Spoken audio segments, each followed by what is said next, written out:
জুলাই আসলে 36 দিনের আন্দোলন, আমি মনে করি জুলাই 54 বছরের আন্দোলন।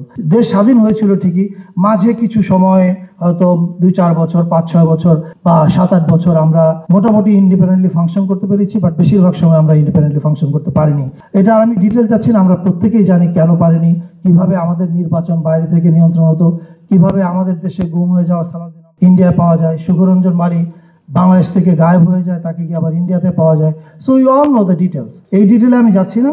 কিন্তু আমাদের কাজটা কি? আই থিঙ্ক আমাদের মেজর কাজ হচ্ছে এখন two counter them culturally. And counter মানে কিন্তু যুদ্ধ করা না, কাউন্টার মানে হচ্ছে to create your own narrative, এবং সেই কাজটা আমরা করার চেষ্টা করছি আমাদের সীমিত সামর্থ্যে। তবে আমাদের সবচেয়ে বড় শক্তিটা হচ্ছে আমরা সত্যের পক্ষে আছি। যারা পরাজিত তাদের সমস্যা হচ্ছে তারা মিথ্যার পক্ষে আছে। যে কারণে দেখেন কয়েক হাজার ঘন্টা ইন্ডিয়ান মিডিয়ার প্রাইম টাইম তারা ব্যবহার করছে, তাদের হিউজ টাকা আছে, সোশ্যাল মিডিয়ায় বুস্ট করছে, সেটা করে তারা চেষ্টা করছে জনগণের ন্যায্য আন্দোলনকে দাঙ্গা বলতে।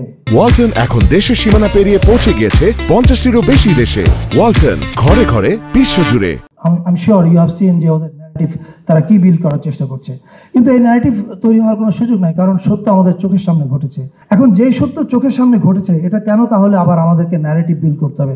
এখানেই হচ্ছে সমস্যাটা হচ্ছে যে আমরা দ্রুত ভুলে যাই, এবং ভুলে যাওয়ার চেয়ে বড় কথা হচ্ছে যে এই ঘটনাটা ঘটেছে এটাকে আপনার ইন্টেলেকচুয়াল ফ্রেমের মধ্যে আনতে হবে, এটাকে আপনার ব্যাখ্যার মধ্যে আনতে হবে। সেই ফ্রেমিংয়ের কাজগুলো করবে হচ্ছে কালচারাল ন্যারেটিভ। সেই ন্যারেটিভ নির্মাণের কাজে আমরা চেষ্টা করছি, কাজ করতে তথ্য মন্ত্রণালয় করছে। আই এম শিওর ইন্ডিভিজুয়ালি আপনারা অনেকেই করছেন, এমনকি আপনারা যারা ফেসবুকে একটা পোস্ট দেন, সেই ফেসবুকে পোস্ট দেওয়ার মাধ্যমে কিন্তু আপনারা সেই ন্যারেটিভ বিল্ডিংয়ে কন্ট্রিবিউট করছেন। And this is where our strength lies, কারণ আমাদের সত্যের পক্ষে মানুষ বেশি, সত্যের পক্ষে লোক। আপনার মনে আছে কি না 96 সালে শেখ হাসিনা জাতির উদ্দেশ্যে ক্ষমা চেয়েছিলেন অতীত ভুল ত্রুটির জন্য। সেই অতীত ভুল ত্রুটি ছিল বাকশাল, অথবা 72 থেকে 75 ভুল ত্রুটি। 72 থেকে 75 বাংলাদেশে বা পৃথিবীতে সোশ্যাল মিডিয়া ছিল না, এরকম ক্যামেরা ছিল না, ডকুমেন্টস ছিল না। আমরা যা শুনেছি মানুষের কানে কানে, বাবা দাদা তাদের কানে কানে। এখন যা ঘটেছে সব ক্যামেরার সামনে।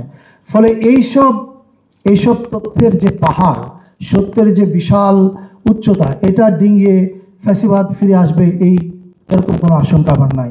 তবে আমার আশঙ্কার জায়গাটা হচ্ছে আমাদের অনৈক্যের জায়গা।